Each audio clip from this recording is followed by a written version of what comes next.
refusal of Her Excellency Vice President Sara Duterte to take her oath in today's hearing in the conduct of inquiry in aid of legislation is an affirmation of her stand, her position during the budget briefing of the OVP.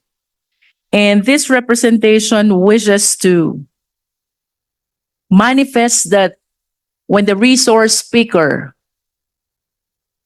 does not take her oath, then it follows that whatever statement she will provide, we call it could not hold any water. That being not under oath, the same cannot be used as an evidence in any inquiry, in any proceeding, Mr. Chair. In other words, her refusal to answer in the last budget briefing of the OVP is tantamount to her stand in today's inquiry of refusing to take her oath. That is for manifestation, Mr. Chair. And with that, Mr. Chair, I wish to remind the committee, our esteemed colleagues, and the Filipino people of the constitutional mandate that public office is a public trust. When there is a question, we're bound to answer. We're bound to explain. As a matter of fact, no less than the Philippine Constitution provides, we are accountable to the Filipino people at all times. We are now confronted by the issue on confidential fund. And I wish to emphasize, ang confidential fund po ay pera ng taong bayan. And we owe it to the people to explain kung paano ito ginastos, saan ito napunta, and to be specific, sinunod po ba natin ang joint circular regulating the use of confidential fund? Mr. Chair, I wish to raise as well, to invoke as well, and remind our esteemed colleagues that pursuant to the separation of power, we, the Congress, is exercising the power to legislate. Under this power, we also have the power of the purse. We can amend, we can revise, we can approve, and we can disapprove the budget that was proposed to us by the executive. And I wish to remind as well that the best instrument which shows the power of the purse of the people is no less than the General Appropriations Bill, which is an embodiment of the allocation for the entire Philippine government, which is the result of the legislative process of the Congress. In other words, ang budget po ng ating bansa ay napapaloob din sa isang batas, saklaw ng kapangyarihan ng Kongreso, and that is the power to legislate. To be able to make sure that the power of the purse is properly exercised, we are granted as well by the oversight power. And that is to make sure that all our legislations, that includes the budget of the national government, the General Appropriations Act, are well complied with by our fellow public servants. And to make sure, and as a consequence of this oversight power, we have this inquiry in aid of legislation. So I just wish to remind the Filipino people, and that includes the OVP, ito po ay trabaho ng Kongreso. Busisiin ang budget. And not only that, to exercise the oversight power to make sure na yun pong ating mga nakaraang legislation that includes the General Appropriations Act ay nagamit ng tama ng mga ahensya ng gobyerno.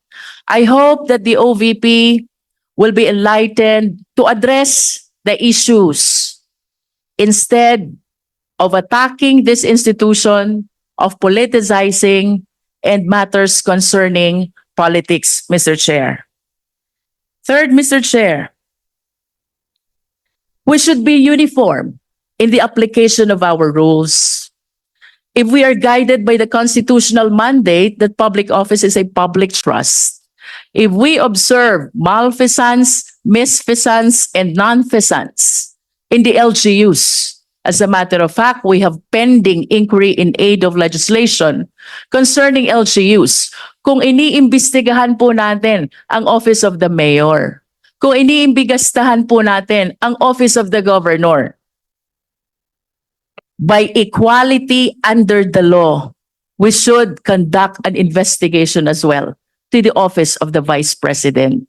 And I wish to thank the Honorable Valeriano for taking a stand before the plenary to initiate this inquiry in aid of legislation to address the observation not only of this representation, but of our fellow members of the Committee on Appropriations about the irregularities which we have seen already in the disbursement of fund. As a matter of fact, not only of the confidential fund, but even the regular allocation of the OVP. With that, Mr. Chair, this representation did not say that the OVP is questioning the power of the Congress. However, Mr. Chair, I wish to state for the record, how else will you interpret her refusal to answer? How else will you interpret her refusal to take an oath? I think, Mr. Chair, the only reasonable interpretation on her gestures is that she refused to participate in the investigation or inquiry in aid of legislation that we are conducting. Secondly, Mr. Chair, about the notice of disallowance, we take cognizance of the fact that this is not yet final and executory. As a matter of fact, the COA commented that the OVP has a period of 180 days, equivalent to 6 months to solicit to make an appeal for the purpose of seeking for a possible reversal of the ND. However, Mr. Chair, kapag ba may ND, bawal na bang malaman ito ng publiko? Kapag ba may ND, bawal na bang imbestigahan ito? And it is on this light that I invoke that public office is a public trust, and at all times, we are accountable to the Filipino people. In response to his comment about the possibility of the ND being reversed, I think I made a manifestation already in the last budget briefing of the DepEd. If in the event that the ND is reversed, in spite of having this inquiry already, the COA is not precluded. The COA is not prevented from sharing to the Filipino people that the OVP was able to justify, and therefore we are reversing the ND. In conclusion, Mr. Chair, I wish to emphasize that there is no law which prevents the Congress, which prevents the COA from discussing, deliberating on the subject matter of the notice of disallowance. Thank you, Mr. Chair.